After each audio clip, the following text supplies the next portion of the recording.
different quality, and then it will pick up at about 20 minutes in is where it'll shift over.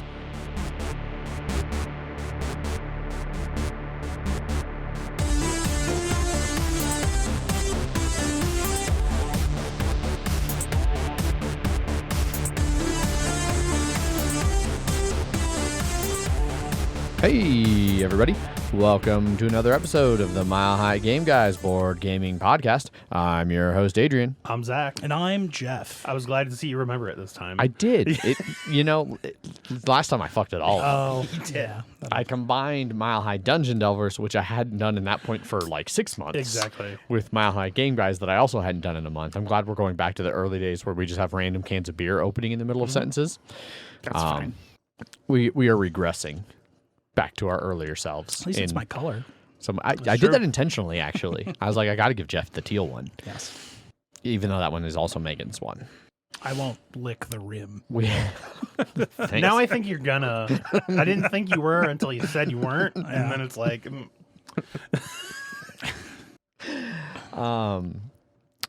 We went a different way than you with our Yetis. You have went all teal all the time, whereas we have tried in ours to always have different colors. So the 4 Yeti products in the room are all 4 different colors. There's the teal, the black, whatever, this royal blue, and then this, like, I don't know, deep navy blue. That's our cool wedding one. No. And then somewhere upstairs I have 2 other colors that are the... Did you get one of the orange ones? Did get one of the orange ones. The only Megan got one of the orange purposeful ones. like purchases I have made of Yeti colors were the 2 can koozies, and I guess my choice of Mile High Cabin Con color. Yeah. And then the water bottle, the coffee cup, the cooler, and the lunchbox were all gifted to me. Yeah, our Yeti cooler was gifted as well, and it's white. Bone white. Bone. Ha. Saw. Anyway, on that note, this is a board gaming podcast. So Sponsored to you today by Yeti products. Yeah, we're fighting for that Yeti sponsorship here in the. I mean, based on what I know about Yeti, they will sponsor anything. I mean, that's probably true. I mean, they have like a 10-gallon bucket Yeti if you really want it. That's true. I mean, why wouldn't you? And they'll sell you a lid for that. You know, why not? We had one. It was for like muck buckets, you know, and it was like a lid that would just go on top of those because it would just help keep the beer cold that was like on ice in the bucket, I guess. Sure. Yeah. Keeps the sounds warm like air from circulating down and Sounds melting like your that ice. lid. It sounds like that lid was about $80. Oh, Probably. That tracks, given what I know of Yeti prices. Now, we'll transition since this is a board gaming podcast, and we're going to talk about board games. It's been like a month since we recorded, so I'm sure Jeff actually played some games in the last month. Yes. So what'd you play? Descent and Kingdom Death Monster. There you go. But you also played Descent. I also played Descent. So we we've can all both, played Descent. We can all talk about Descent. We did not play together. Nope. So I played, Megan and I... we should specify Descent Act 2. Betrayer's War. The Betrayer's War. Yes. So Megan and I finally went and picked it up, and we set it all up. Punched, organized, built all the terrain, sorted all the cards, and then we played. And then it was immediately we sat down to play, and it was like, oh god, how do we do literally any of this? Oh god, what deck is what things matter where? Who's a how's a why's a? But did you keep all of yours in gum containers? No. Ours were all still there. So. Yeah, exactly. In the gum containers. So Cool. Ours were still in the various Ziploc baggies that we have for each different little thing. Yeah, there's nowhere for those to like keep anything in this game unless Zach had purchased those particular things. Which I found someone online say, hey, you can get these gum things. So what do you keep in them? That's not just a deck of cards. I mean, that's it. The deck of cards, and then the it used to keep the health tracker in there too, but not now. Now that we have the Act 2 things, it's Too many cards. Gotcha. So we have a deck of like unearned cards that's just everybody's. That's one bag. We have a deck of like unearned like items and the injuries and like that kind of stuff in a deck. And then we have the deck of like all of the character earned stuff, and then all of the earned like inter-character stuff. So like trinkets and armors and things that move around. And so we keep them spread across 4 baggies, which seems to be enough. But yeah, so we fought through the not remembering how to play. Had to speed click through that final mission again because for whatever reason the app doesn't save at the end of the first mission. It saves right before the mission, which was annoying. I mean, luckily it doesn't matter. They use and boop boop, so it was quick enough doing it. It was quick enough. It was also nice to like kind of remember like how attacking. I used it to like reteach myself like, oh yeah, that's right. I drag from the portrait to the thing, and that's an attack. And then this is how you enter things, and like just used it as kind of a refresher there. Yep.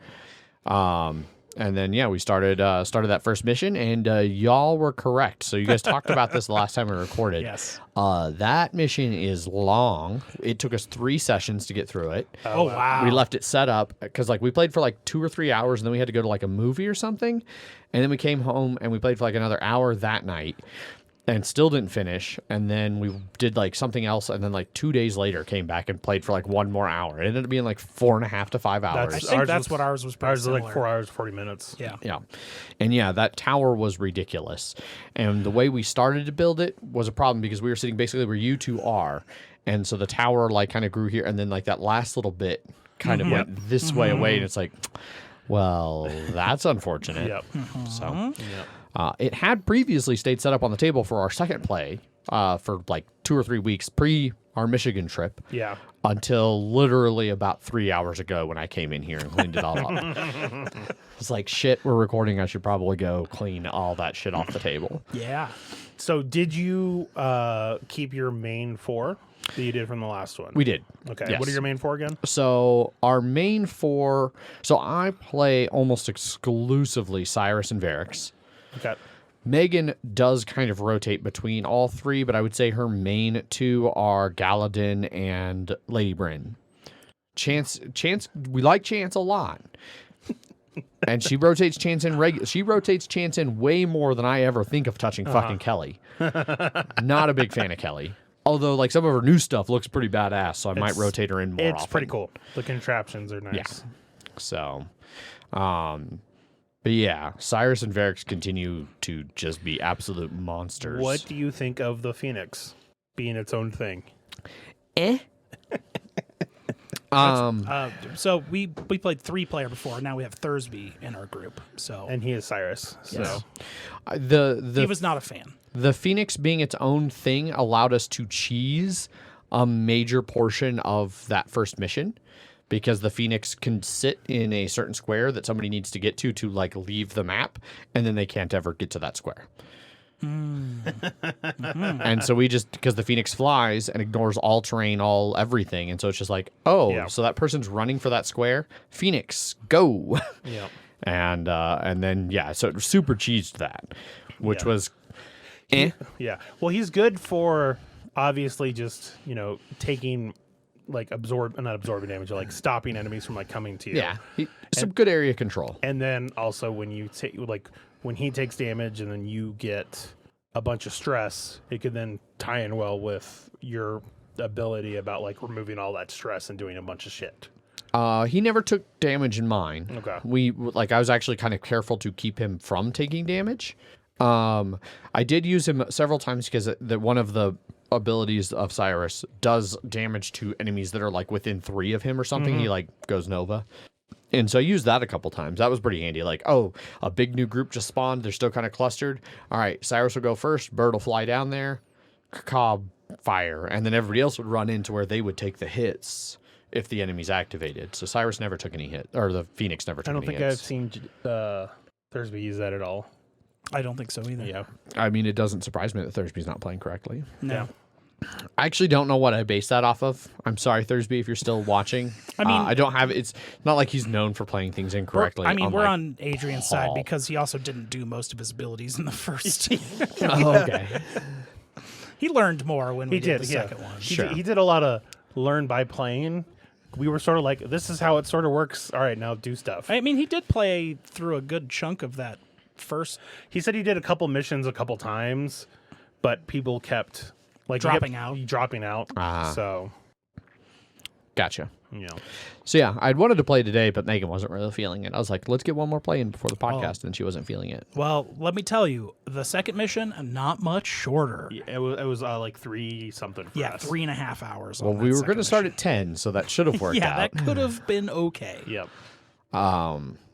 Yeah.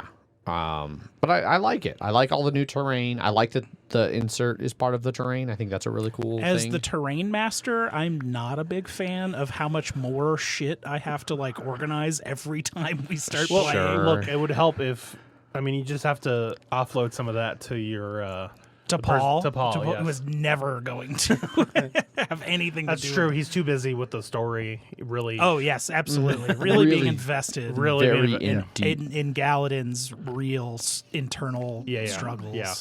yeah. It sort of works that he plays a guy that doesn't speak. Yeah. Although he will humor us, at least. But Thursby will get very into it, which is good, at least. Yeah, yeah. Nice. Yeah, it's nice to have people get into it. So that was another fun thing for Megan and I. Like, I did a lot of voices the first time, like reading the narrations. And so when we started again, it was like, oh, God, what voices was I doing for what characters? Yep. It's been so long. So it was good. I But yeah, in the second mission, I did get Kelly. Is it Kelly? Keely? Yeah. I don't know. think it's Kelly. Kelly. I got her contraption skill, which is neat. Mm-hmm. It's like an AoE like buff to anyone around it, Okay. which is very nice. They basically get to roll an extra die for as many charges that are on there. And I saw that there's like 3 colors of thing. Does the color matter at all? I or don't is it think the just color matters. It's just how many charges that Okay. contraption has. Okay. Or something. Because you can start stacking. Per this mission, you can only put one contraption out. You don't have the ability to put another one out, but you can stack them on top of each other, which is the main reason that they have colors. So I don't know yet, but Yeah. Just like with Chance, you have Umbra tokens. You can only have one out right now, but I'm sure that's going to change because it comes with 3. So Sure.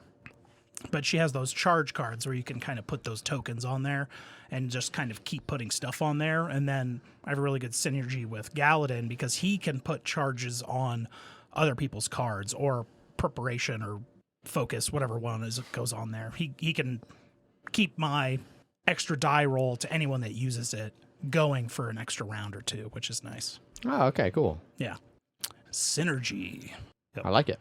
Especially because I have the like do an attack and like remove all the strain from people's weapon cards. Oh, nice. Yeah. Yep. Cool. Yeah, so Still going well. right on. You guys have only done the second mission? Yes. Yes. Because it was 3.5 hours. Sure. What difficulty are you playing on? Whatever the default is. Okay. We're on the one, it's like seasoned, the one up from there. Yeah. Oh. So you haven't dealt with any resistances or anything? Oh, yeah, no, they have resistances. Okay. All right. I was unsure if that was Yep. added in the base or It not. was. Okay. It's very frustrating when somebody is resistant to both of your elemental aspects on your wand or something. Yeah. Yeah, I do enjoy the resistances have added another layer in there because you could basically math out it's like, well, it's going to die. But now you don't know the resistance, so it could be possibly not dead, Yep. which is nice. Yeah. Unless it doesn't have a resistance, in which case you can still kind Most everything I've seen us fight has a resistance Yep. slot. So Oh, see, Yeah. very few of ours did. Only some of like the leaders and stuff. So maybe that's Okay, the yeah. difficulty yeah, difference. because like I think everything has at least One. a slot. Yeah. And it always, for the most part, it felt like it was just like, all right, I'm going to hit it with my wand. Oh, it's resistance to punch it. Fuck. All right, I'm going to slash on it. Oh, that one's resistance to slash. It always felt like it was resistant to the thing you're attacking with.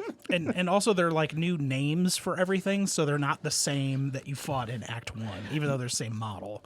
Yeah, we pulled out the trinket that's like the skull that gives you unique recipes. That's when what Thursby started with. and it was really nice to be like the whole first mission just getting a bunch of new recipes again. The problem with that, though, is that person has to be the one to kill that. Kill? No? No, Huh. Yeah. no, I'm pretty sure it doesn't. I could double check. Yeah. I got the box right there, but I'm gonna trust but verify. Yeah. pretty sure it doesn't. There's another one that we thought was only for the person who does it, but it is one that triggers for everyone. Maybe it's the upgraded version that triggers for everyone. Possible That's a possible line. Yeah. But yeah. So that's Descent. Sounds like going well. Very, very expensive. Very expensive. Yes. You said you've also been playing some Kingdom Death. Yes, So we I got our second. guess we'll let you guys ramble about that for a little bit.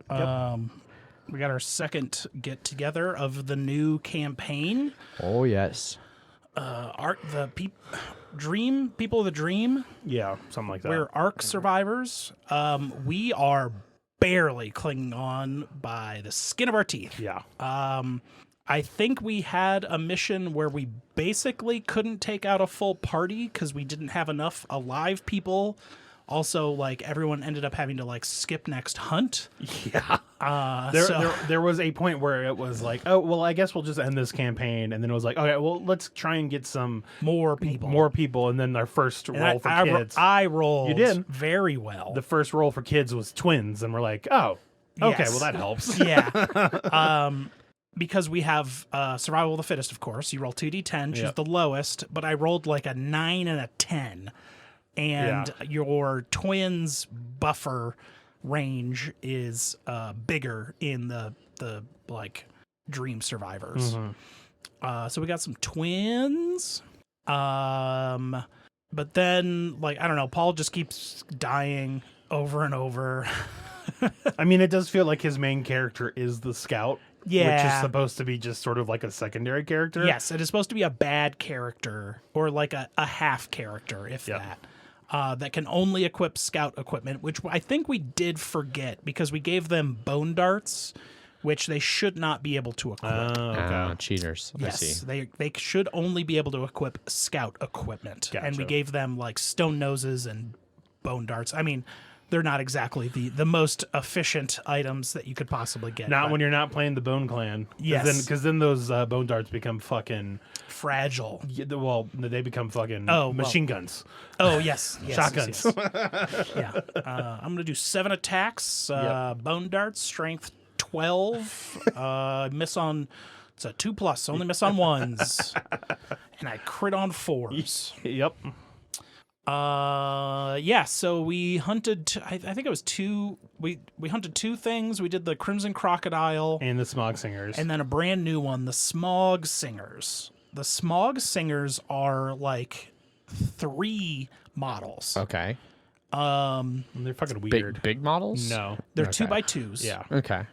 All survivors are 1x1s, of course. Crimson Crocodile, 3x3. Okay. But the whole hook of the, like, showdown is they don't want to fight you. And you are, like, guilty for hurting them. Yeah. Because all they are is just worms that want to sing around the smog. Okay. And they don't want you to murder them, and they're very pacifist. Okay. And they can also fuck you up at certain things. If you get guilty enough, they will fuck you up. Basically, every time you wound them, you get a guilt token. And then if you have more than 3, you are guilty. And depending on how guilty you are when they do certain songs, they will absolutely obliterate you. Okay. Yeah. But there are certain cards that you can go through and be like, all right, you guys want to make a deal? Like, we'll both win this showdown if you make the deal. And you can just get this, like, Concord or whatever. And it's like, both sides win. You get to go home. And you get, like, an innovation or something like that. You don't get the, like, loot. But you don't get to, harvest them. Yeah. And Oh, you don't say. yeah. But that's what we really wanted especially at this point of the campaign. We need all the materials to make. Sure. It also didn't help that we got that card 2 or 3 rounds in. Yes, and very so we're early. Like, we don't need it. These guys suck. These guys aren't doing nothing. Yeah, they just kind of like literally like fall over, belly up. They knock themselves down to make it even easier to kill them. Like presenting. Yes, absolutely. Yeah. But a lot of like goo and like smoke and haze and songs and auras and moods. Unfortunately, then we started to become guilty and guiltier, and then they started to take advantage of it. And we're really bad at being able to actually kill them really quickly because we're not good. We're not good characters. Yeah. Because this campaign, of course, as to remind everyone, when you die, that person's equipment is gone. Okay. Unlike previous campaigns where you can just bring it all back. Sure. Unless everybody dies. Yeah, and even then, I think there is ways. Oh, to, yeah, that's right. Yeah. and then there is even special rules if everybody dies in this to where you can have a chance to get all the equipment back. Yeah. Or like half the equipment, something like that. So yeah, we got some not great injuries and stuff like that happened with this. I think we're down to 5 people that are alive. So we have 4 people in the scout. But I think it's not going great. Yeah, it's not going to go great for us. And there were some people in the last one that were like, "Oh, this is my character and this is my character." It's like, you don't get more than one. You don't get to be able to just kind of sit on 2 people. We're gonna need to share a little bit more here. Yeah. We finally got like our survival of the fittest. The scout's sitting at some. Oh, that's right. The scout got homicidalism as a knowledge philosophy. Sure. Why wouldn't you? Yeah, so they're a murderer with like dark impulses. If they end up being if it's the scout and only one other survivor, the scout immediately kills that person. So yeah, we're back from that little technical glitch. And Jeff, you were talking about Kingdom Death Monster, and I think something about people hogging characters, and you guys saying like, no, that's not going to happen anymore. I was talking about Paul's homicidalism scout, who will basically. That's right. So philosophies and knowledges level up, and you have to do things. Sure. To level up dark impulse, you have to be the only survivor to return from a victorious showdown, which means you have to win, but you need to be the one that wins after everyone is dead in some fashion. Okay. That makes total sense. But the psychopathy is, or during a hunt or showdown, if you're ever alone with another survivor, you murder them, and you have to keep track of your body count. And then you have to roll a d10 and subtract your body count from the roll. On a 1 or lower, the settlement kills you. Oh. So the more people you kill, the more negatives you're going to have. Yeah. I see. Which is great for our settlement of 5 total people. Yeah. So we'll soon be starting over here. Yeah. Probably for the best. But yeah, probably for the best. Well, it'll get Paul a chance to actually make the Crimson Crocodile and the Smog Singers. to build the models. Yeah. The Gambler's Chest models are significantly easier to build than the original Kingdom Death models. Yeah. But advancements have been made. But instructions on how to build them have not. Apparently, the Gambler's Chest does not come with any instructions on how to build those models, and they are only found online. Cool. Yeah. Seems like a really good way to do things. Not include instructions for how to assemble stuff. Yes. Are we going to start soon, or are you going to? Yeah. Oh, because that's just for people on the stream. They don't actually pay attention. I don't know if anybody's even actually there. Probably not. Anyway. But that's it for Kingdom Death. That's it for Kingdom Death? Yeah. None of that this month. Everyone's too busy, so we'll pick it up back again in November sometime. Yeah. Right on. Zach, how about you? What have you been playing? Just as an aside, did you change the name? I did, yes. What'd you change it to? 297. Which was the last episode.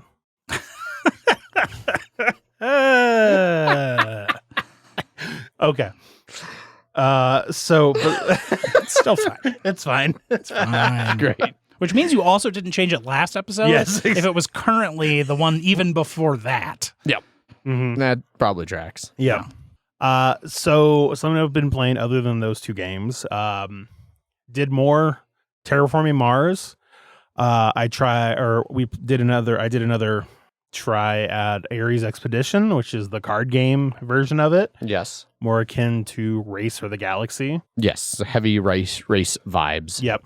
And it is fine still, but there is something to be said that, like, especially once you start playing it well enough, you can play it in probably under an hour, which you can't do with Terraforming Mars. Yeah. But obviously, if I ever have time for both or either one, it's always going to be Terraforming Mars. Yeah. And there is something to be said about how, so like Race for the Galaxy, each round, everybody chooses one card, which is basically saying which phase they want to do. All right. So there is the playing a project, playing a blue, a green card, playing a blue or red card, which so projects, and then I've read the blue ones are called, but then reds are the events. Doing actions themselves, getting income, and then drawing cards. And we were playing with 3 players, and there were definitely 1 or 2 times where we all chose the same card because we kept expecting somebody. We thought someone else would play the 1 or the 2, and so we all played the 4. And it's like, well, fuck. Yeah, that didn't work. No. But it's fine. The art does look a lot better, a lot more consistent. It's a shame they didn't continue that on with I like can the see new that. Terraforming Mars stuff. Yeah. But Active cards are the blue ones. okay. Thank you. Active cards are blue, automated are green, and event are red. I don't think I've ever used those terms, No. but that's what they are in the rule book. Good to know. Weird. Yeah. Mm. So we played that, and then Wes sort of like, because there's no real, the only interaction in that game in Ares is just trying to guess what cards your opponents are going to play, but that's Yeah. about it. So it's always just about seeing if you can find the right cards for you, and that's about it. And it does have a lot of card draw in that game, but it definitely can feel like, I just am Draw not- 7, keep 1. Exactly. Right? Yeah. But it is nice that the cards are more valuable in that game, because when you discard one of them, it reduces the cost of something by 3. It's like not an action in and of itself to get rid of the card. It's Sure. they did make some changes to the format of the game to deal with the fact that you're just dealing with a shitload of cards. But still played Terraforming Mars, which we did last week. Yes. Yeah, you, me, Andrew, and Megan. Mm-hmm. It was it wasn't planned or anything like that. You guys just were there, and he was there, and he's like, "You guys want to play Yeah. or something?" Yeah, so we were out front talking to Ant, and then he showed up, and I was like, "Hey, are you guys doing another Terraforming Mars game today?" And he was like, "No, those guys are kind of out of it." And so then I was like, "Well, Megan and I are pretty much always down to play, so just let us know sometime." And he's like, "Now." All right, yeah, let's do it. And so and then you got there. And then I don't know if he messaged you or He messaged. Us 3 had a little message thing in Discord talking about it, and he was like, "Hey, we're gonna be playing if anyone wants to join." And I was like, "Yeah, sure, I'll play," because Okay. I was coming there and I didn't have anything planned. It was definitely one of the quickest ones that I've ever done, especially with 4 players. It was like 2.5 hours, if that, yeah, from start to end. yeah, and it ended in Gen 8. Yeah. So it was there were 3 oceans on the board by the end of the first round, not even first generation. Yeah. It did help that Megan was Ecoline. I was focusing a lot into heat, and Kaiser was focusing a lot into oceans. And so we were each like, it benefited us to do terraforming requirements. Yes. And then I was trying to do space, but you and Andrew were also hogging a good amount of space things Yes. to do your water and heat things. It did not help me in the end, though. It did 'cause, not. No, I got last in it. Yep. I got second to last. Andrew got first. Yep. Pulled it out. Megan got second place. Yeah. Still love the game. So Yeah, it was a bunch of fun. Yeah.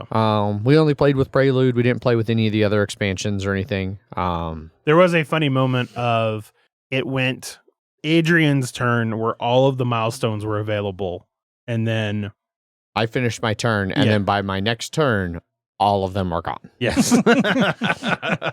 It was like Megan did one, and I was like, oh shit, I should probably see which one I can still work on. And then Zach did one, and I went, uh-oh. And then Andrew did one, and I was like, cool, well, now I don't need to worry about it. Mhm.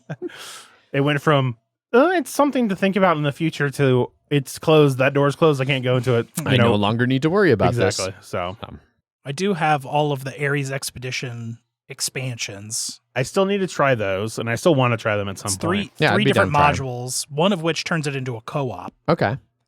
which is the Crisis. Which Sure. There's like a new deck or something. Gotcha. And then I did get the Terraforming Mars dice game as well. Oh, And I do want to try that too. Yeah. It looks somewhat similar to like Roll for the Galaxy in that regard. sure. 'Cause Yeah, there's a shitload of dice. there's like blind dice placement kind of stuff going on. Because Gotcha. I And think there's that's player like- screens and stuff. that's a lot of the resources in it. Yeah. There are some cards, I think, but it's still Yeah, like the dice are like the tags, basically, Okay. where they have those symbols on them. Right on. Anything else you played that you want to talk about? Fit for print. We finally Yeah. got a chance to play that. Fit to print? Fit to print. Fit in a print. This is a tile placement game about building a newspaper. Everything good? Yep, everything's fine. You sure? Yes. Nothing could Okay. possibly go wrong. Nothing has ever or will ever or could possibly ever go wrong. Well. No, everything's fine. Okay. So it's a tile placement game about building newspapers. Yep. Time based. Correct? The thing I would compare it most to is the first half of Galaxy Trucker. Yes. But with a more stringent time requirement, because that one is the time only starts once somebody stops building. Yes. This one, it's just 3 minutes or 4 minutes or however long you guys decide a round is. I think I've only played, because I played like 2 or 3 times. I think we've only ever done the 4 minutes, which is what their like kind of normal is. Like 3 minutes is hard, 5 minutes is relaxed, 4 minutes is normal. Yeah. So a big thing on this one is the tiles. They're all face down at the beginning of the round. Then you just like Galaxy Trucker, you pick them up and then like you look at them, and if you don't want it, then you just put it back down. But like if you do want it, you put it on your desk, and then once it's on your desk, you have to use it. Yeah, you can. Yeah, you have to keep. Yeah, can't put it back. Exactly. And so you're either picking up articles, which are 3 different types of articles, and they're either happy articles or sad articles. There's pictures, and those want to be next to certain types of articles or other things.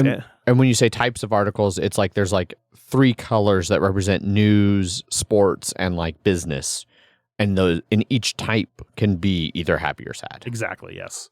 And then there's also ads, because you gotta be able to support your paper. And so the ads have anywhere from like 1 to 3 value of like money on it. And they are all different sizes, going from like 2x2, a 2x3, a 1x4, a like 4x4, a 2 by, like there are various sizes, and so they are all hexagons. Yes, not hexagons. Squares? Rectangles. They are all rectangles. Correct. Of Rectangles or squares? some squares are rectangles, not all rectangles are squares. So yeah, there's no weird polyominoes. Yeah, exactly. Yeah. And they actually do have an orientation.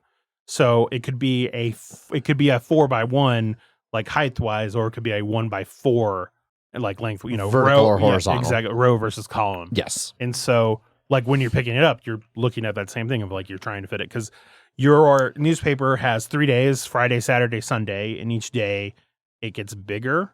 Yep. The amount of spaces you need to take up. The time always stays the same. So as you get further along, you're starting to pick up more and more things just to try and make sure everything fits on your board, and then you don't have empty spaces on it. Yeah. My first time playing, I did very poorly at that. The first day, Friday, I did good. I filled in, I had like by far the smallest white space, did really good. And then on the next 2 days, it was like, I did a really good Friday paper on both Saturday and Sunday. Yeah. So everybody has, I think it's technically a module, but why would you not play with character powers? Everyone has like a character power of like mine was 2 photographs could touch, because normally photographs can't touch each other. Same with articles of the same color. They can't touch each other, or ads. So there's like all these, base requirements. Some powers are like, you just start with ad money.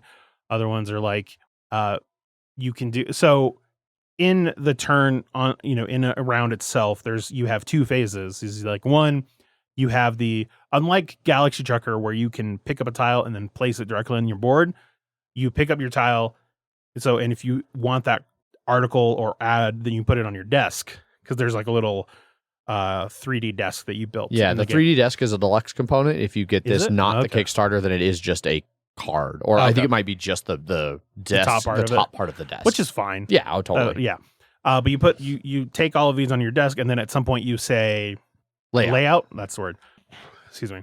And so then after you say layout, then you're actually planning the layout of your paper for the day. Once again, the time's still running when you're doing all this. So at some point, both phases take place in that 4 minutes, Exactly. and each player does them independently. So like you can go into layout, I could spend another minute getting ads and shit, and then have that much less time to do my own layout. Exactly. Yeah.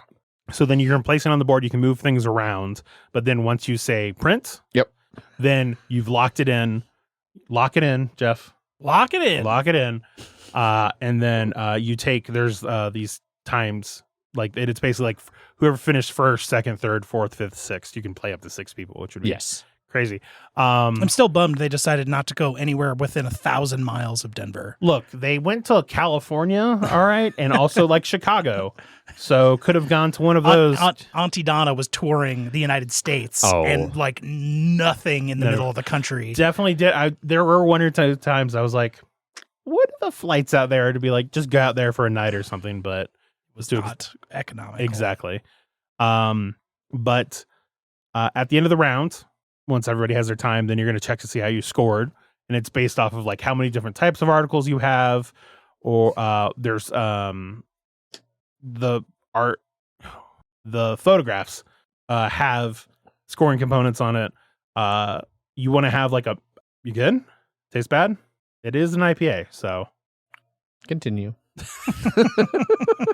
It tastes like someone just like farted on the top, and so you drank that, but now it's good. I don't know what's good. I don't know if it's that they're just different enough where like switching from one beer to the other, my mouth was like, whoa, that's different. I've been there before. Yeah. But you also want to have like a balanced news. I wanted to be able to like focus on like super bad news versus super happy, but like you want a good balance of them, because like I said, the articles, they either have like 1 to 3, they have an amount of happy faces or sad faces on it, and you basically take your highest number and subtract it from your lowest number of those combined. So it'd be like if you have 6 happy faces and 4 sad faces, you get -2 points. But if it was like 10 and 0, you'd get -10 points. So and then you also get ads, like we were saying, and the main point of ads is at the end of the 3rd round, whoever has the least amount of ad revenue just goes bankrupt and loses, no matter what. So when we were playing a 3-player game, it was like, okay, someone's going to win and someone's going to lose. And then someone will just be in second, Yeah. But one final thing is that, so the reason you grab like the who finished first, second, third, fourth is that there is like a headline that you start off with a centerpiece. That's the word. You start off with like a starter one in the first round, but then in the second and third rounds, you were actually like drafting them. So whoever finished first in the previous round gets however many tiles, depending on how many people are playing, and they're double-sided. So they get to choose what they want their centerpiece to be, and then it'll go to the next person, and then one like that. Sometimes they have like I think they have like scoring or rule breakers, or they have something different. Yeah. That you can focus on, and you're making a new page each time. So you're not, the only thing that stays is the tiles you didn't use. Yeah. So, but they are minus points. They are minus points at the end of the round. And so, but it helps to where you don't have to pick up as many next time. Right. Yeah. But I enjoyed it. It was fun. We did not play with the breaking news aspect, which apparently just adds further rules into it. It adds like, each round a specific rule or rule breaker, like a variant thing, I think I've always played with, or no, I didn't the first time, but then I've always played with them. It's another like easy ad that doesn't have much rules overhead. Did you still feel that 4 minutes was enough? I feel like 4 minutes is fine. Like it gives you pressure. Like it's definitely like, especially on Sunday, like the papers are big enough, and everybody, you do the scores every round, so everyone knows kind of where they stand. Yeah. And like what's really great is when you have somebody who's like dramatically behind in ad money going into like Sunday, and it's like they're gonna take a lot of ads. Yes, they are. Yeah. And then trying to balance like how much you need to, like I know one of the games we played, Andrew was dramatically in first on ad money going into Sunday, and he was like, I don't think I need to worry about ad money at all. He's like, but all of you guys are kind of close, and if you get into like a crazy war about ad money, Exactly. you might catch up to me, and that's concerning. Yeah. So yeah. But I enjoyed it, and I definitely do want to play it again. Yeah. I think I talked about it the last time we recorded. I can't remember if that was pre or post my vacation, but I also really enjoyed it. It has a variant that I want to try. That is for, I think, up to 8 people, and you play in teams of 2. Okay. And so one person is the editor and one person is the reporter, and both phases are played simultaneously, ideally at 2 tables at least 12 feet apart per the rule book. Oh my God. So the reporter, the one table is like the all the tiles, and they're all face down, and the reporter takes the desk over and fills it with things, and then carries it across to the editor and drops it off. And then the editor starts laying it out and tells them like what things to go try and find. Like, I need to, and you still play with time constraints and everything. I definitely would be interested in trying that out. And yeah, it sounds like it'd be a kind of a hectic bunch of fun. Yeah. To do sometime. So I want to do, and yeah, you're supposed to put them still on the desk as the reporter, and then carry the desk, and any that fall, you have to stop and pick them up and put it back on the desk. It turns it into like a little bit of a silly dex game. Nice. As well. So. And gives you plenty of chance to yell at your partner. So always good. Yeah. So yeah, I want to try that as well. But I've been really happy with Fit to Print. It takes what is hands down my favorite part of Galaxy Trucker and makes it into its own game. Yeah, I can see that. So that's it for me. Right on. So for myself, the only other stuff that I'll talk about, I went on a 2-week trip back to Michigan, and Megan's family is a bunch of board gamer types, so we played a bunch of different games. We stayed at her mom's cabin for 3 or 4 days, and we played 3 games of Concordia. We played 3 different maps, because I have the Salsa expansion, which adds another pair of maps, and then I will probably at some point be buying some of the map expansions. But we played 3 different maps. Have you played with Venus yet? Still have not. My Venus is still in shrink. Okay. I want to play Venus. The one time we tried to, one of our friends and his sister who was visiting both got very high. And by the time we had everything set up and started explaining, they were in no condition to learn and then play a new game. So we just put it aside and understandable. Played like Werewords or something. Also got high. I don't think so. I think only they were high. But anyway. I do still want to do Venus. All 3 of the Concordia games, Megan won. I got second in all 3 of them, and her mom got last, but they were close games in all 3 situations. Her mom definitely, it was really interesting seeing her from the teaching game where she didn't fully understand it, and hers was a more distant third, but then the second and especially the third game were much more competitive to where I was worried I was going to lose the third game. Gotcha. The first game I thought I had a chance at winning, and then Megan smoked me, which made me sad. So she was high. She was high scoring. Oh, okay. Additionally, we played with her sister, Parks. I taught her, we'd bought it for them a while ago because I thought they'd like it. Fairly simple game from what I'd heard. So I just bought it for them sight unseen as a Christmas gift or whatever. And they were like, between the kids and everything, we've never had a chance to learn it. Can you teach it to us? And I was like, yeah, give me an hour to read the rule book and figure out how to play. And then I will teach you how to play. So I did that. Did it take you the full hour? It might have taken an hour. Okay. With interruptions and things and other stuff going on. And I don't know. But we played that, and her sister ended up loving it. And so we played it 3 or 4 more times over the course of the time we were in Michigan. It's fun. It's fine. It's definitely not my favorite. It's a little bit overly luck dependent for me, in terms of you can be gathering these resources that you use to check out your park cards. Basically it's played out over 4 seasons, 4 years, 4 seasons. And each season you're moving along this little track, and you can move as far forward as you want. And then it's the next person's turn and they move as far forward as they want, and you can't go to any tile that's occupied unless you use your one-time use little tile to go. And you're gathering these resources that you're then using. At the end of the track, there's a claim a national park action, and you pay the resources that match the park cards that are laid out, and then you take the card. And there's some little personal goals and stuff. It's really straightforward, simple game. But if you do, if you're going for a certain kind of resources, and you get at the start a goal card that'll be get 7 parks that have water resources in the deck of parks. you might not ever see 7 water resources, like 7 parks with water resources. Or you might see exactly 7, but somebody else gets one. And so it just feels some of those goals and things feel heavily luck dependent. There's a lot of other decks you're just blind drawing off the top of. And it's like, well, hopefully I get something good. Oh, I didn't. And the next person who blindly draws got something great. Yep, too bad. Here's something you could do to try and help that. Draw it from the bottom instead. I'm sure that would make a huge difference. You know what? Then you don't have to worry about people drawing it from the top. So. Yeah, that's true. I might just cut to the middle. So it's fine for what it is. But it's not a game that I game. Yeah, it was just base game, no expansion. There are some expansions for it. I don't know if I will get that for them because they didn't want to take the time to learn the base game. I don't know if they're going to take the time to learn an expansion. So, but it was fine. And then we played a new roll and write that I got. So I backed it on Kickstarter. It was like $2 or $3 for a print and play copy of the roll and write. It's called Waypoints. You get 2 maps, and basically the theme of that one is you're going on a little 4-day backpacking trip. And so your map is like a topographical map of like a camping area, like a forest or a canyon are the 2 main ones. And so each day you roll the dice, and everybody moves that far along like the day track, which tells you how many like what the weather is, which determines like how many movements you get. Like on a sunny day, you get 5 movements. On a rainy day, you might only get 2. On a really snowy day, you get 1.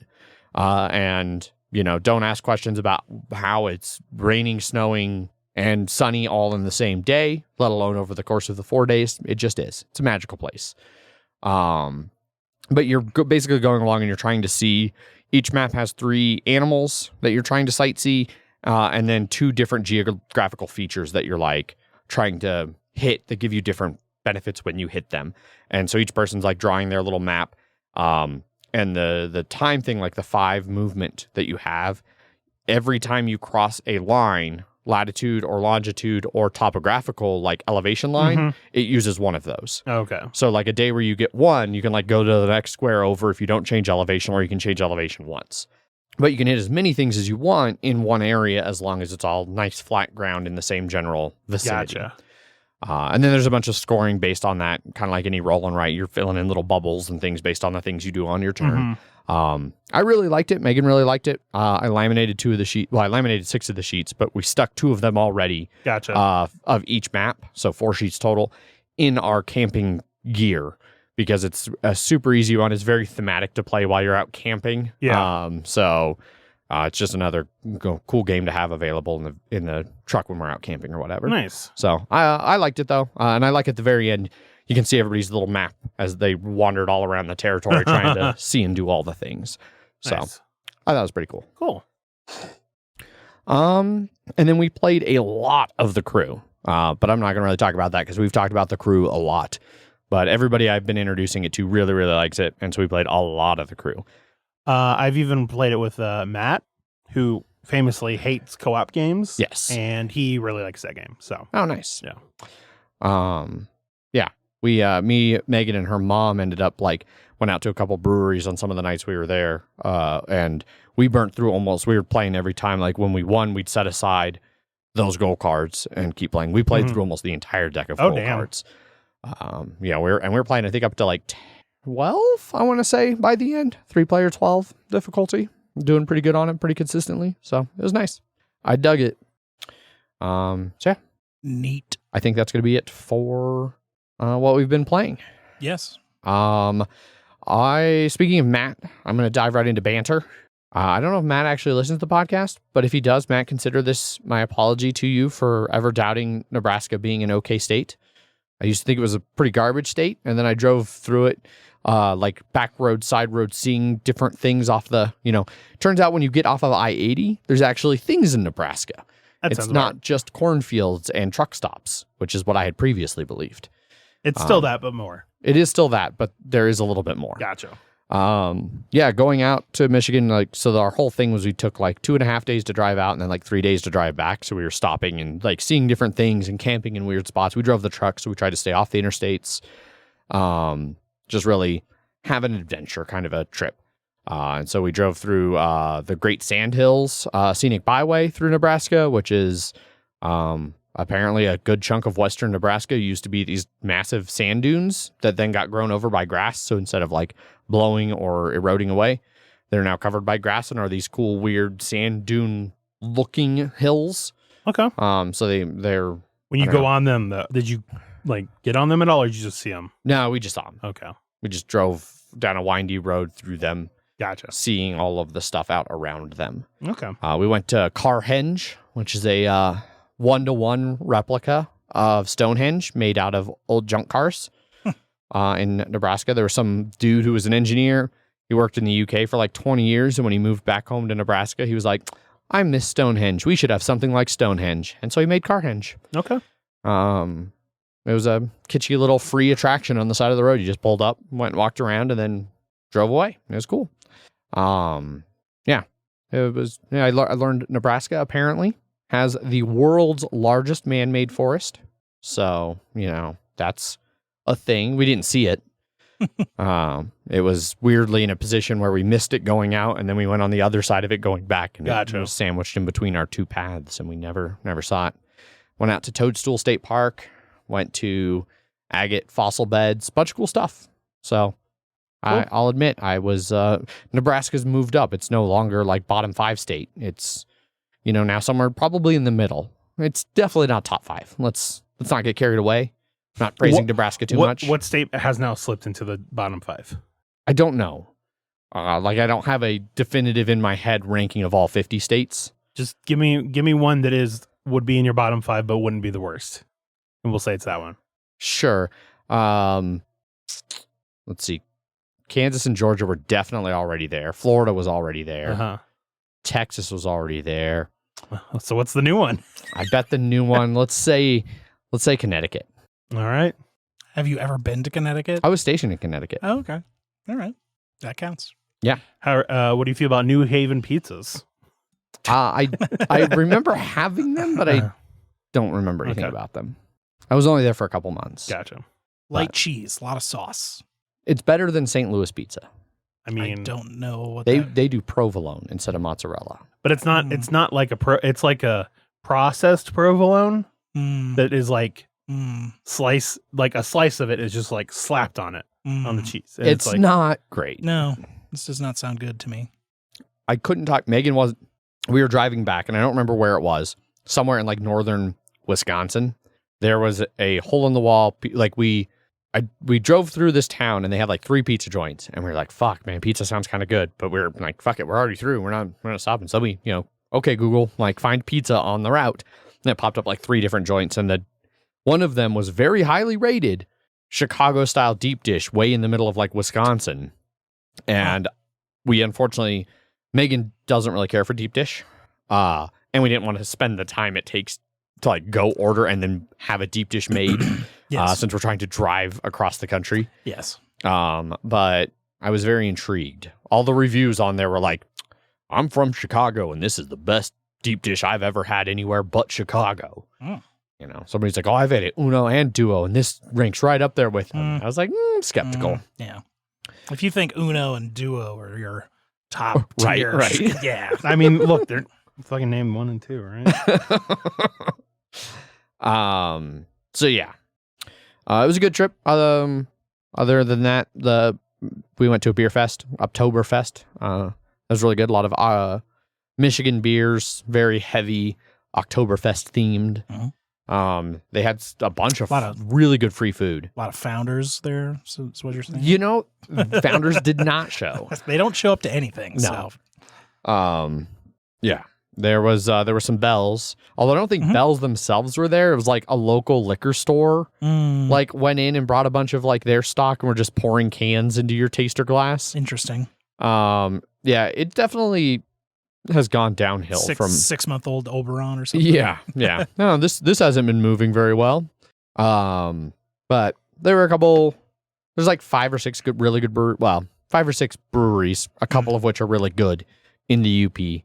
And they were there, and then some from like the lower peninsula came up, like Shorts Brewing was there. I do want to say for St. Louis style, I was thinking of a different type of pizza that was doing like the slices, like the sliced cheese on it, This one, it does use Provel, which is like a processed provolone, Yes. but it doesn't. It is not a Kraft American single it is slapped onto a shredded. pizza. Yes. Okay. Yeah. There But- is. I got to find a picture of the thing that is, but I don't know what, like, I don't know how to. Apologies to St. Louis pizza fans. I mean, it's still not good. Yeah. I make no apologies for that. It is still not good. So yeah, it was a fun trip back. I won Best Uncle Award for getting a really cool gift for my 4-year-old nephew's birthday. He doesn't really know who I am or that I'm his uncle, but yeah, it was fun.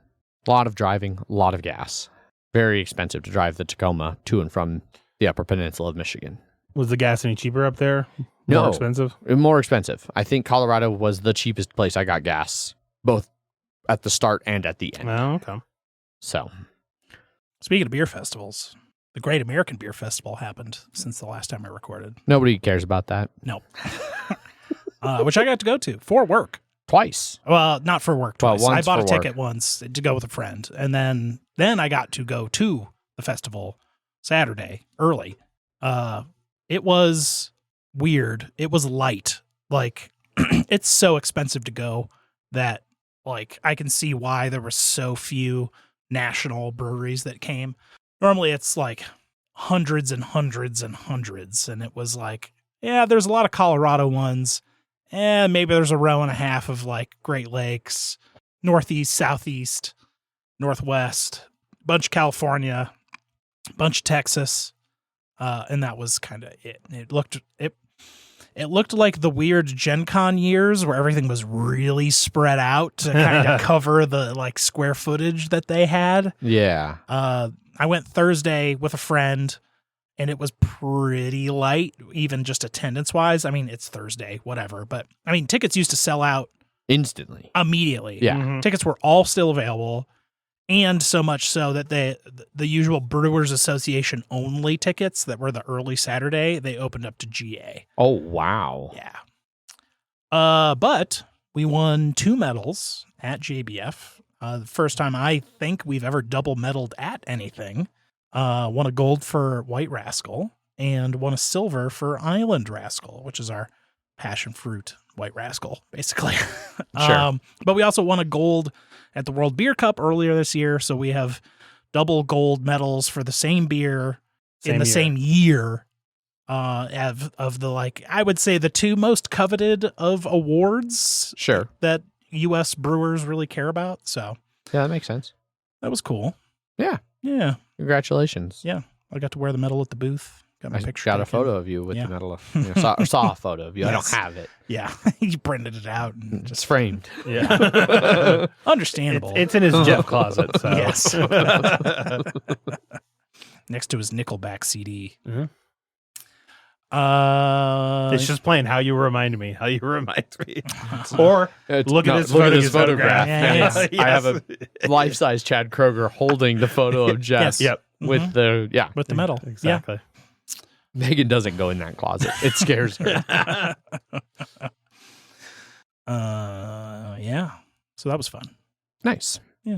Speaking of fun, That's a way to start a story about fun. Spider-Man 2 came out, Yes. Oh, God damn it. and it's fun. Don't tell me about how fun it is Okay. because I still need to finish Baldur's Gate 3. Uh-huh. Then I need to finish Sons of Anarchy. Or Sons of Liberty. Sons of Liberty. Sons of Anarchy. I mean, I should probably What is- watch that at some point too. I've Wait, heard it's a good show. Metal Gear Solid 2? Sons of Liberty. Cyberpunk. Something of Liberty. Phantom Liberty. Phantom Liberty. Yeah. There we go. I was like, when did you start Metal Gear They Solid? do both involve cyber ninjas Yes. at some point. Yeah. But Yeah. yes, they're very different games. I Did you break out the PS2 again to I have at one point in my life played a little bit of a Metal Gear Solid, but I have definitely never played much of any of That was them. the only one I finished. 2? Yeah. Mm. 3, I just watched someone else play. Sure. 1, I also watched someone else play. So, Seems like the way to do it. yeah. And then I just didn't care about anything past that. I've certainly played them all. But yeah, so I still need to finish Baldur's Gate 3, Phantom Liberty, and there was something else that's like, oh, Starfield. And then now Spider-Man 2. But Starfield will never end. Well, and Oh, Starfield is there's- also I'm not very invested in. There's a at guy all. who apparently surveyed all 1,600 planets available. It took him about 200 hours or so. Pass. Yeah. hard pass. Yeah. That's almost And then as you go bad. to New Game Plus, and then you do it again. Ooh. That's Yeah. almost as bad as like mining all of the small little exoplanets in the Mako in the first Mass I Effect. absolutely did it. I did it too, Yeah. but I am not the same person that I I was would- back then. Mass Right. Effect 2, I scanned all those planets. Same. Again, not the same person I used to be. Mhm. No. I picked up Super Mario Wonder, which is also a lot of fun. Okay. It's just a classic 2D Mario game. Do you feel it justifies itself after, was it Mario Maker? They did that, which technically you can just make any 2D Mario game in that, right? I think there is, like, the levels that are hard in that game feel a little Mario Maker-y. Okay. Because I ran into one of them and I was like, fuck this into no end. There was one I tried about 10 times, and then another I probably tried like 40 times, but the fail state in that one didn't lose a life every time. You would be able to restart it each time, Okay. even though you fell, but you fell to a different screen that you could restart. Gotcha. And it was timed. It was only like 40, 50 seconds, something like that, but it was on a beat.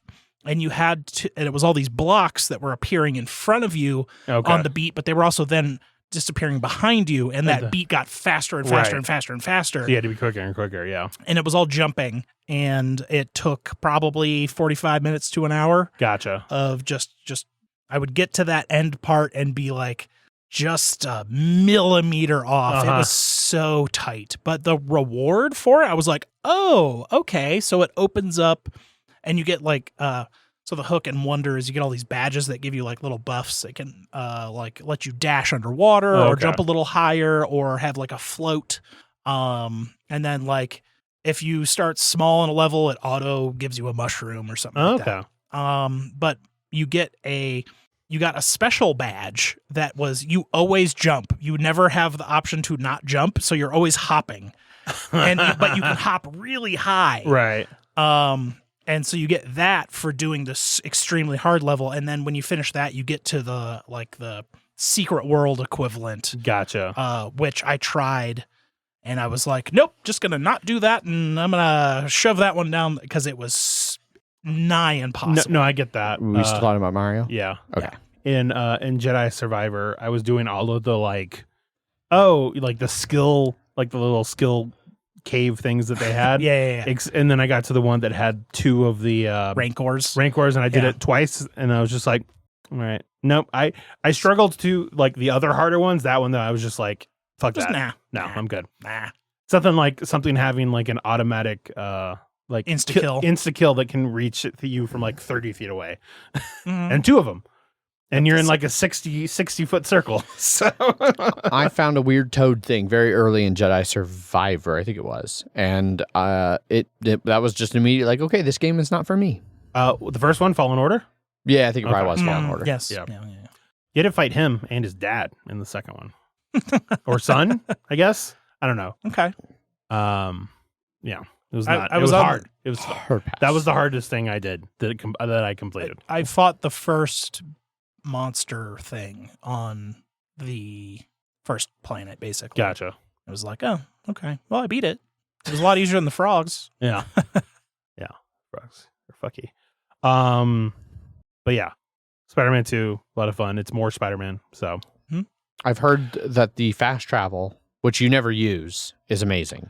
It It's is super fast. I have and used seamless. it once, but it is very much. Thank you. You know, that's one of the nice things. Instantaneous. Yeah, it's one of the nice things about the solid state drives that it's real quick to just be like and bounce. Yeah, there was somebody I saw like in a discussion about that was like, it is kind of ironic to me that in the game where you want to use fast travel the least has the best fast travel system like of any game. Because you can literally just go, be like, I'm just going to go here. And now I'm there. Yeah. Once you unlock it, yeah. Did you play Miles Morales? I did. Okay, cool. And I really liked it. Yes. It was really good. Yeah. And so, yeah, I very much want to play. Did you get a physical copy? Yes, I did. Maybe when you complete it. That'll be I have until you complete it and are willing to pass it on Okay. to finish other games first. Yes. Okay. I can do that. It was really hard for me to not buy it today because I was like, man, I don't really feel like playing any of those other games. I kind of want to just be a spider. Yeah. But Megan's also playing games on the Xbox, so she's hogging up the TV. Gotcha. So, and one thing that State of Decay 2. correct. One final thing that I was playing is, and I actually wanted to beat it before I started Spider-Man 2, was Rogue Legacy 2. People had been talking about it, and I saw that it was because I was still part of the PlayStation Plus, whatever. I bought a yearly thing before it went super expensive. Yeah. And I saw that Rogue Legacy 2 is on there, and it's like, oh, cool. Now I can just play it for free, and it's a good game. But it's very grindy. But the chef is Kind definitely of the point. exactly. Look, I mean, even like with like Hades, like it's very grind. It felt very grindy for a roguelite. Well, like even when you get that castle all the way upgraded, it's like, well, what if we give you like infinite things you can upgrade on the castle? Remove the upgrade limit. Yes. Yes. Yeah. But the chef was my clutch character because have you played it? I have not. Okay. Not 2. Gotcha. I played 1. So I don't know. What does the chef do? His main thing is he has a frying pan for a weapon, Uh-huh. which hits projectiles back at people. Okay. Okay. Medium projectiles. The big ones you can't hit it, but that plus also when you hit someone with it, it burns them, so it has like a dot on it. Because it's always hot because it's a frying pan. Exactly. Yeah. And then the clutch one for me is that he gets a heal. His talent is he eats some food, he stews, and he heals some health and mana. And then whenever you pick up a food heal option, it refills one of your stews. So the fact that you can just heal extra in the game in those style of games is fucking clutch. Very powerful. Yes. I could also see how returning projectiles would be really clutch. Yeah. I routinely in Rogue Legacy 1 eat projectiles in the face, Exactly. and then that's how I lose health and Yeah. eventually die. Being able to heal myself helps for all the fuck ups that I do just by like I meant to go left and I accidentally went right. Shit, I took a big hit right to the face. Nice. Or do like one of the bosses has like this it throws a giant bone at you and it like rotates, but you can just like get underneath it, and then it's it has like a little spot where you can just hop on like underneath it and it just goes right over you. Instinctively I'm always just like run away, and then it's slowly getting in, and then you're like do I go, and then I mistime it and I'm like fuck. So Spunk. I know a video game that Jeff has played recently because I've also played a lot of it recently. Hard Hunt? Space Shipbreaker. Yeah. I played it a lot when it was on early access. It's a like dystopian orbital, one of those virtual simulators like grass mowing simulator or power washing simulator, except it's actually a game. But it's a very similar gameplay loop of I'm going to break this ship down into as small parts as possible to make money because the company is taking advantage of me, and I have started working for this company at let's say $1.5 billion in debt. Correct. And at the beginning, you do this whole contract thing where it's like, oh, yeah, this is like the Everwork program where to escape the dystopia that is like future, like environmental collapse Earth. yeah, you're like desperate to get out of Earth. To so you get take a the job. Yeah. And they're like, oh, yeah, we have this Everwork program where if you die, we just, have your genetic backup and we just clone you and you're good. And that way you don't ever die. They kill you when they take your DNA sample to start they with. don't tell you in the fine print. So you sign up like, yes, I'll do this. And then they're like, all right, taking your genetic sample now. This should be relatively painless. And then it says, something where it's like corpse disposal. disposal that you die. You come back and you're like, well, congratulations on being reborn into the rework program. And it has a bunch of fine print about like they just own your genetic. yeah. And then they charge you every time they bring you back or something. And because you can die a bunch of ways, if stuff explodes or whatever, so you always have a copy to be reborn into. Yeah, and they take all of your earnings to apply to the debt every because you have to round. rent all of your equipment. So it's very much old school miners like working in the company. Like you have to buy your oxygen from them, all of your tools to break things you buy from. Well, you rent your tools until you upgrade enough to where you can then buy them out. Yes.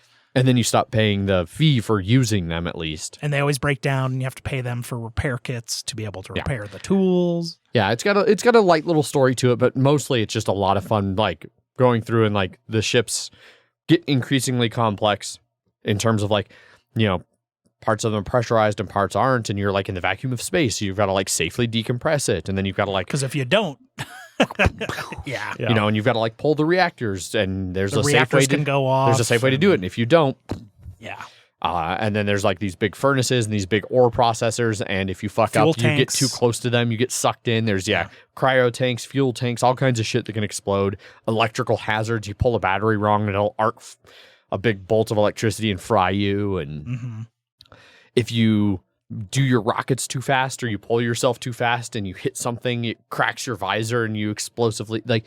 There's a lot of ways to kill yourself. yes, It's a dangerous job. But it is also weirdly zen. I played it a lot on my Steam Deck while I was on my trip, like at Megan's mom's cabin. Megan would be sitting there knitting. Her mom would be like reading a book, and I'd be over there on my Steam Deck with my earbuds in, just methodically breaking down ships. there's like a story. Like There's you're- a loose story. Yep. yeah, you're trying to like repair a ship that's like I wish there was more. I wish there were more ship types. I wish there was more. Like I would love a I think I'm still only in Hard Space 2. maybe. I think Act I'm only two? in like Act 1. Oh, still Act 1. Yeah. I hit Act 2 on my second playthrough. Mm. No, Anthony, we have not talked about zombies. So I guess while we're in banter, yes. Yeah, you've been playing The 7 Days to Die. Yeah. Oh, okay. So Anthony, Megan, Julie, and myself have a 4-player game of 7 Days to Die going using the Darkness Falls mod. Why is that familiar? I don't know. Okay. Well, I mean, there was a shitty horror movie called Darkness Maybe Falls. that's what I'm thinking of. Yeah. So 7 Days to Die is still to this day, and now getting further ahead. My most played game in terms of hours on Steam. It's not my most played game ever. I remember like some old fucking Oblivion saves on like my Xbox or Fallout 3 saves on my Xbox that were way longer. But anyway, zombie crafting survival game. It started as a zombie Minecraft. Yeah, and basically. It's certainly smoothed away from there over the years. Yeah, it's still got a heavy zombie Minecraft vibe. Yeah. Like it's very cube-based building The and cubes crafting. look less like cubes now. Several the ground especially, like as you dig, it deforms like Yeah. as you dig and like has more smooth terrain features and buildings are still very blocky. I mean, my claim to fame is I was an original Kickstarter backer for Yes. 7 Days to Die. So yeah, but Anthony got a hold of me a little bit back at the beginning of the month and was like, hey, it's like October, it's spooky month. Do you guys want to do a 4-player play? So we were like, yeah, sure. So we downloaded this mod. We played a little bit, me, Anthony, and Megan, and then me and Megan, and then me by myself, and I continually got our asses kicked. The Darkness Falls mod is a total conversion mod that way, way ratchets up the difficulty, adds a shit ton of special zombies that do fucked up stupid shit. It makes like nights way more dangerous, like all this shit. So we started playing, and we are going into day 6. And so the game is 7 days to die. So every 7 days is a horde night where it's like a blood moon and the zombies get crazy fast and crazy strong. And so you have like a week to build up. And then each horde night is more and more intense. So last night, the 5th night, we got a random wandering horde that came through and wrecked our fucking shit. And so we lost a ton of resources. Our house is destroyed. And we're like, okay, great. We got 2 days to get ready for the horde night. And we just lost a bunch of stuff and don't know how we're going to do it, but we're going to try. August 2013 was the original Kickstarter. 10 years. Yeah. Goddamn. Still in alpha. Still in alpha. Yeah. They just released Alpha 21. So I don't believe they will ever leave alpha at this point. I think it's kind of a running inside joke that I don't imagine they will ever announce that they're out of alpha. This was back when Steam did Greenlight. Yeah. Before early access. Yeah. So yeah, it's been a bunch of fun though. The worst thing about playing it is trying to work our schedules. So we played yesterday. We couldn't play today because we're doing the podcast, and then I worked the next 3 days, and because I work 10 to 10, like we can't play. Like Aunt and Julie are asleep by the time I get off work. So hopefully gonna play again this weekend though. I'm off Friday, Saturday, Sunday, so hopefully we'll get some solid time in. Try and get through that first horde night and see how it goes. Cool. So yeah, that's zombies. Do you have anything else? I don't think I have anything else for banter. No, not that I can really think of. I saw Killers of the Flower Moon this past weekend. Yeah, what'd you think? 3.5 hours long. Yep. But with that in mind, I thought it was very good. Do you think it's worth seeing in theaters, or should one wait until it's on a streaming service? Apple TV specifically. Yeah, it's on Apple TV. So Yeah, I know. Paul Well, and I- Ryan kept saying Netflix at brunch today, but it is Apple TV. Yeah. I would say I think it's worthwhile seeing it on the movie theater, but also if someone's like, I'm just gonna wait till that, also makes sense. It's as long as you have like a decent TV or whatever to watch it on, it's good. And then, like I said, it's if there's a TikTok I saw something of like someone trying to be like find a good time to go to the bathroom while watching it, and it just never came up because I feel like it's a 3.5 hour long movie, but it's because it felt like he wanted to tell a 3.5 hour long story. So it never felt, I never really felt much like fluff or anything in it. It all felt like what you were watching was like sort of important to the story in some way, story or to character arcs or anything like that. Okay. Unsurprisingly, I heard Don't See It while the Eras tour was also playing in theaters because you could hear the Taylor Swift Oh, Jesus. through, because it's not like a loud movie, but Taylor Swift sure is. yeah. And so if it's playing in a theater nearby, all you're hearing is fucking Taylor Swift happening Now during all of this movie. Now that makes sense. I had seen a comment and someone being like, "That was real bold of Martin Scorsese to like have an underpinning of a Taylor Swift song," and like, and I was like, I remember reading it, and I was like, really?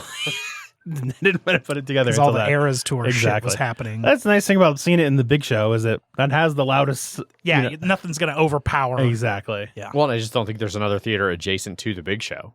Yeah. Yeah. Like, Uh, I think it's their kitchens that are adjacent on the one exactly, side. yeah. And then the Well, rest yeah, at the Alamo, it's like it's rare that there's like wall to wall that theaters, doesn't yeah. have paths for people to They serve. did in the final hour, so it did sound like someone just kept the door open on the side Oh. and was like, and also the door to like the prep room / sort of kitchen they have right around there. So like we kept hearing some shit that it was just like, this is real fucking annoying. There's people in the fucking kitchen Yeah. yelling at each other. But movie was real good. 86, the chicken. The chicken. Yep. Yes, chef. Yep. So, yeah, that was good. Cool. Yeah, I meant to go try and see it today, and then that just didn't work out. All weekend. I wanted to go see it all weekend. It Yep. just never quite worked out with my plans. I was glad to see. I was glad that I didn't know anything about it, like other than like they, like they're like these are about the Osage murders. That's all I really knew going in. Yeah. And so it was good because then I, didn't know who was on what side and like from the outset. So Oh, sure. Yeah. yeah. Yeah. I do know one of the other, like, that's one of the only things I know about it as well. But I also do know that was actually one of like the fledgling FBI's like first big investigations. Oh yeah. So. Yep. Little Bureau of Investigation. And also with the movie being 3.5 hours long, there were definitely people I knew were in the movie that I had forgotten by the time it got to them. And I was like, oh shit, I forgot you were in here. Oh yeah, that's right. Right on. Yeah. Cool. I think that can kind of wrap up Banter then. Due to the technical difficulties earlier in the episode, we are going to forego news and Kickstarter. There's also nothing like super Time. exciting or time pressing. I mean, that we cared Regular about. Warhammer is going to come back. The fucking Fantasy original. Warhammer. Yeah. Well, I mean, it got announced 4 years ago, but now it's actually coming out early Yeah. next year. I mean, do you want to just do the news then, Jeff? I mean, that's I the literally news right just told there. it. Yeah. It's a good thing I just got rid of all of my old Warhammer fantasy stuff. So, Yeah. but I don't need any more. You already don't play. I already don't play 40K. So, Yeah. yeah. It does look pretty sweet. All these painted mini Yeah, and images. those Well, unfortunately, it doesn't come to you like that. No, I know. Yeah, and it's hard to say because there is some slight differences, and this feels like an old army is it- picture. Yeah, I was going to say, because, like, is it still based around, like, these fucking, like It's all square bases, Yeah. it's all ranks and stuff like that. But I think the bases are bigger in the new old world, which sucks because if you have the old stuff, you would technically need a new base for everything. Wait, why would you need a new? Why does the base size matter? It's just the size that they What? played with. well, because it's- it's all about, like, you're measuring and... Yeah. Oh, because you do measure from the bases. Yeah. But I guess most everything you always used movement trays for, and those movement trays would technically be large enough for everything anyways. So, yeah, but it would suck to have to rebase your whole army. Which I know from even 40K, because 40K moved to bigger base sizes. Like 30 to 33 or something? I mean, even like 18 millimeter went to 20 millimeter. Okay. And yeah, so the bases are bigger. So all of my old Cadian like pewter models all went to like a bigger base size. Gotcha. Anthony says his closet storage just tripled in value. Correct. Yes, absolutely. 32 millimeter based old school would have broken with some 28 millimeter goblins. Yeah. It's definitely that layer of bullshit. But Gotcha. yeah. Right now? Well, so that's the one bit of news. And then, crowdfunding, the things that can be pushed will be pushed. Yep. We will be back in 3 weeks. Yes.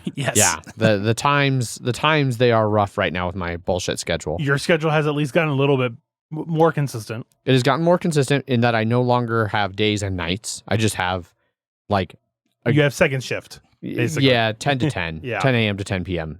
constant. Still 3 on, 3 off. But Yeah, still that weird, stupid rotation. And yeah, we'll see where things go from there. All right. Thanks everybody for tuning in. I know it's been a little while, and unfortunately, it'll be another few weeks till another episode. Please forgive the technical difficulties at the beginning of the episode. That was a really bizarre thing. I hope my computer's not dying. It just hadn't been on for so long. I guess I don't know. That was weird. Yeah. But yeah. Thanks everybody for tuning in. As always, I've been your host, Adrian. I'm still Zach. And I am Teal Jeff. Bye. Bye. Bye.